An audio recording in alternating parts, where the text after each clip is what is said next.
Sadece Avrupa Konseyi değil, Avrupa Parlamentosu, Avrupa Birliği, Amerika Senatosu, işte Temsilciler Meclisi, Avrupa Birliği'nin diğer kurumları, bütün dünyadaki devletler diyebilirim ki şu anda bu sokaklarda olan adeta topyekün bir bütün olarak dört parça Kürdistan ve bütün dünyanın her parçasında da ayağa kalkan halkımızın bu direnişiyle e, ciddi anlamda bir tavır değişikliğine ve bir politika değişikliğine gitmek zorunda kalıyorlar, kalmaya devam edecekler.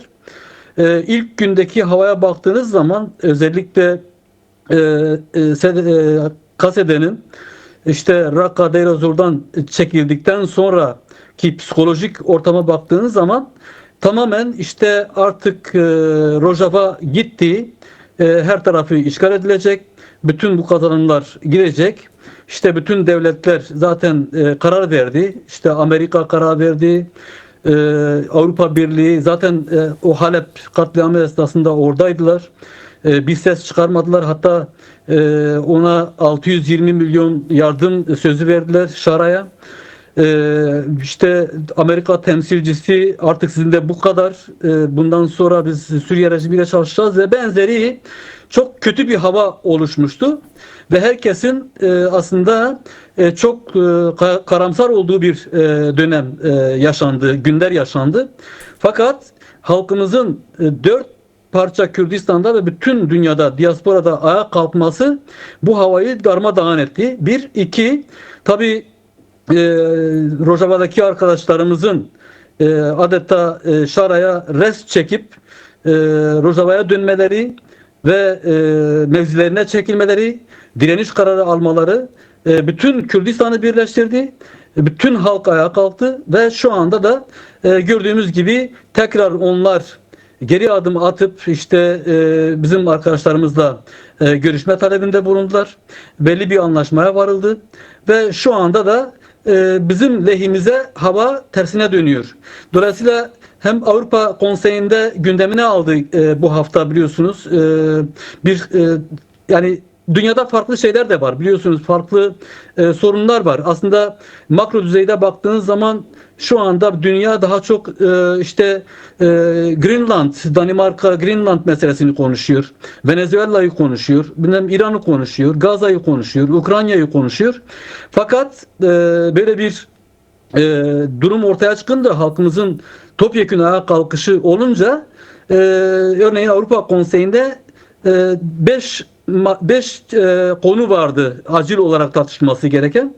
Bu konulardan birisi de İran'dı ve Rojava, Suriye yoktu işin içerisinde. Ancak bu ayağa kalkış Suriye'yi de o İran tartışma konusuna ekleyip Rojava'daki durumu tartışmak zorunda kaldılar. Geçen ay işte önceki hafta Avrupa Parlamentosu buradaydı. Kendi gündemine almamıştı. Fakat şu anda birçok parlamenterin işte soru önergeleriyle Avrupa Komisyonu'na, Avrupa Birliği Konseyi'ne sorular sorduklarını biliyoruz. Basın toplantıları olduğu biliyorsunuz. Onun dışında konferanslar oluyor. Önümüzdeki hafta farklı bir konferansımız olacak Suriye'deki bütün halklarla ilgili. Yani giderek nerede olacak bu konferans? Efendim? Önümüzdeki günlerde bir konferans olacağını söylediniz önümüzdeki hafta. Nerede olacak? Kimler katılacak?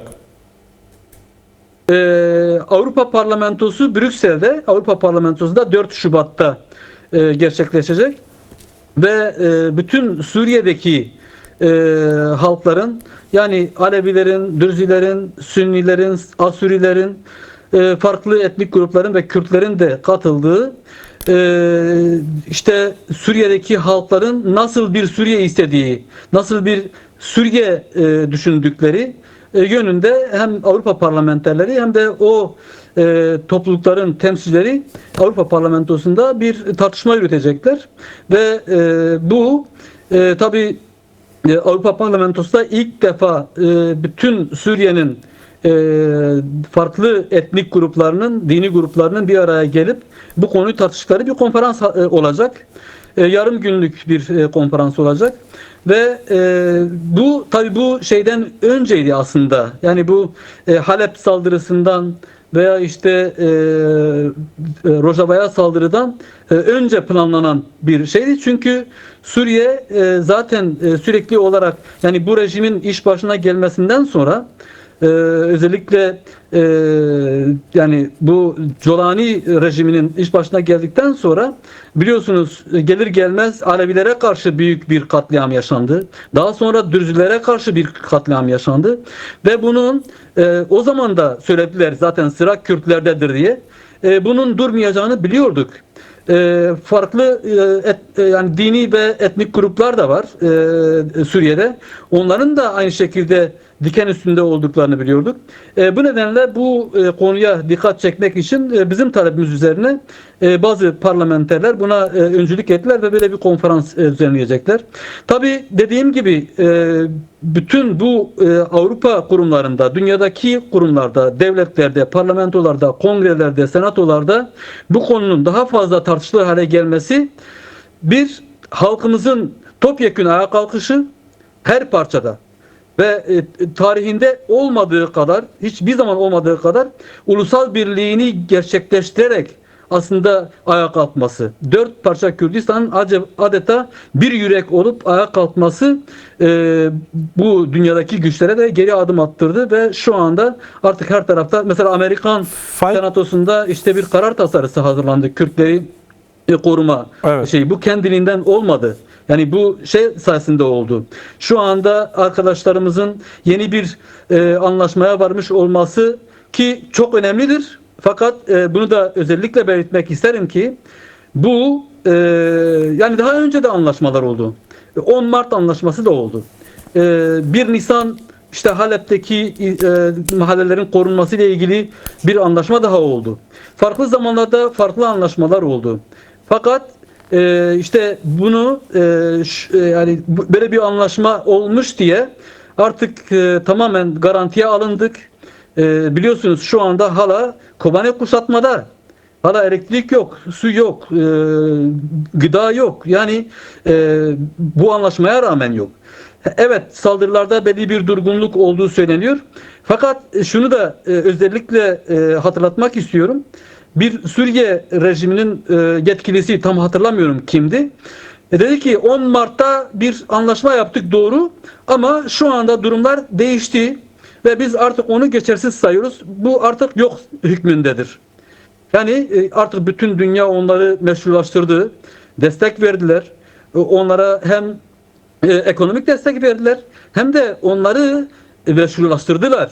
Yani Beyaz Saray'a çağırıp onları kabul etmek, Birleşmiş Milletler'in terörist örgütler listesindeyken onları oraya davet etmek, işte Rusya'ya gitmeleri, Macron onu Paris'te ağırladı, Suudi Arabistan, velhasıl bütün dünyada böyle şeyler olunca onlar da güç sundu, onları meşrulaştırdı, onları dünya nezdinde kabul edilebilir bir duruma getirdi ve bu artık kendilerinin belli bir güce ulaştığı psikolojisine sevk etti ve artık ne bizim taleplerimizi görme ne de onlara eski anlaşmalar, eski sözler, eski müzakereler falan artık yok hükmünde sayıldı ve dolayısıyla bu anlaşmada evet belli bir anlaşmaya varılmış, ateşkes sağlanmış, tamam. İyi bazı şeyler de var. Her ne kadar beklediğimiz gibi olmasa da en azından şu anda bir soykırım, bir katliamın önü kesilmiş gibi görünüyor. Fakat eğer kendimizi gevşetirsek, sokaklardan geri çekilirsek, zaten dünyadaki özellikle büyük güçler, devletler tamamen kendi menfaatlerine göre hareket ediyorlar.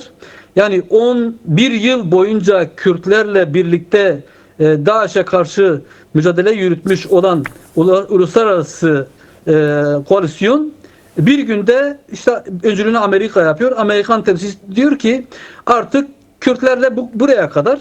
O zaman Şam'da herhangi bir işbirliği yapacağımız kimse yoktu.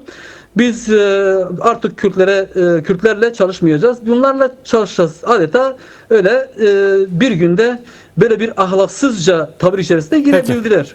Dolayısıyla uluslararası güçlere hiçbir zaman bel bağlamamak lazım. Ama şunu da özellikle belirtmek istiyorum. Halkımız birliğini sağladığında ve böyle her tarafta ayağa kalktığında onun önünde durabilecek ne dünyada hiçbir güç var, ne devlet var, ne de başka bir güç yoktur diye söyleyebilirim.